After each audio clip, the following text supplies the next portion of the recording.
حضرت انس بن مالک فرماتے ہیں کہ رات نبی پاک صلی اللہ علیہ وسلم نے 2 رکعت نماز کی نیت باندھی تو سورہ فاتحہ کے بعد حضور نے سورہ بقرہ پڑھنی شروع کر دی۔ تقریباً 2.25 سپارے کی صورت ہے۔ کبھی کسی امام نے پوری سورت بقرہ پڑھی ہے آج تک 1 رکعت میں؟ چلیں کسی تراویح میں یا کسی رات کی نماز میں تو ہو سکتا ہے، کبھی شبینے وغیرہ میں لوگوں نے ایک پروگرام بنا لیا، لیکن عام نمازوں میں کبھی 2 رکعتوں میں آپ نے دیکھا ہے؟ لیکن کہتے ہیں حضور نماز پڑھ رہے تھے، پڑھ تنہا رہے تھے۔ 2.25 سپارے کی صورت اللہ کے رسول نے ساری تلاوت کر دی۔ میرا خیال تھا اب رکوع ہوگا، لیکن اس کے بعد نبی پاک نے سورہ آل عمران بھی شروع کر دی۔ فرماتے ہیں پھر جہاں رحمت کی آیت آتی مجھے یوں لگتا کہ حضور کی توجہ رحمت کی جانب ہو گئی، اور فرماتے ہیں جہاں عذاب کی آیت آتی مجھے یوں لگتا کہ حضور اللہ سے اس کی رحمت مانگنے لگے۔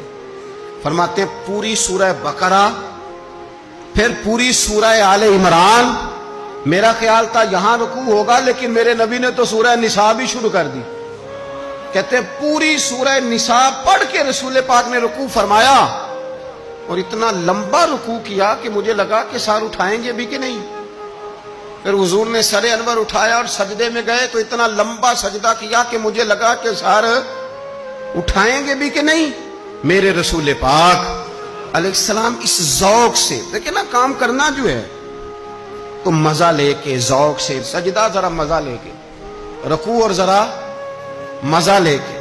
وہ میں نے پہلے بھی آپ سے کہا تھا کہ ہمارے استاد فرمایا کرتے تھے لولے لنگڑے کام نہ کیا کرو، تھوڑا سا کر لیا تھوڑا سا چھوڑ لیا، بے مزہ بے ذائقہ کام کرو تو ذرا اس میں ہو کے، ذرا کھب کے، ذرا مزہ لے کے۔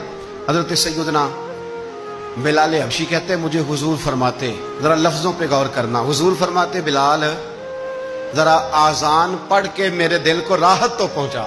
لیکن نا ہم نعت کا مزہ لیتے ہیں نا، اچھا قاری تلاوت کر رہا ہو تو اس کا بھی مزہ، یہ بڑی اچھی بات ہے، لینا چاہیے، لیکن کیا آذان کا بھی مزہ ہے؟ کبھی لے کے تو دیکھو یار، اللہ اکبر کیا معنی ہے اس کا؟ دیکھو مزہ کتنا ہے اس کا۔ ڈاکٹر تجھے کہہ دے تیرا علاج نہیں ہو سکتا، پر تو اسے کہہ اللہ اکبر، بڑا تو سب سے اللہ ہے، تو جب اللہ بڑا ہے تو پھر وہ بڑے فیصلے کرے گا، وہ فیصلے بھی اپنی شان کے لائق کرے گا۔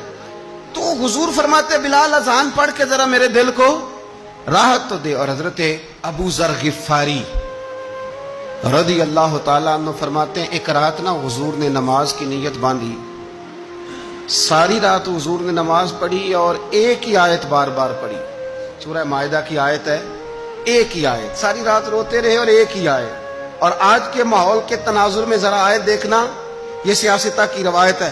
آیت کیا ہے؟ اللہ اگر تو انہیں عذاب دے گا تو بندے تو تیرے ہی ہیں نا، اگر اللہ تو انہیں بخش دے گا تو غالب حکمت والا ہے۔ اللہ اگر تو عذاب دے گا، ان تعذبہم فإنہم عبادک، اگر تو عذاب دے گا تو بندے تیرے ہیں، وَإِن تَغْفِرْ لَهُمْ فَإِنَّكَ أَنْتَ الْعَزِيزُ الْحَكِيمُ، اور اللہ تو اگر معاف کر دے گا تو غالب حکمت والا ہے۔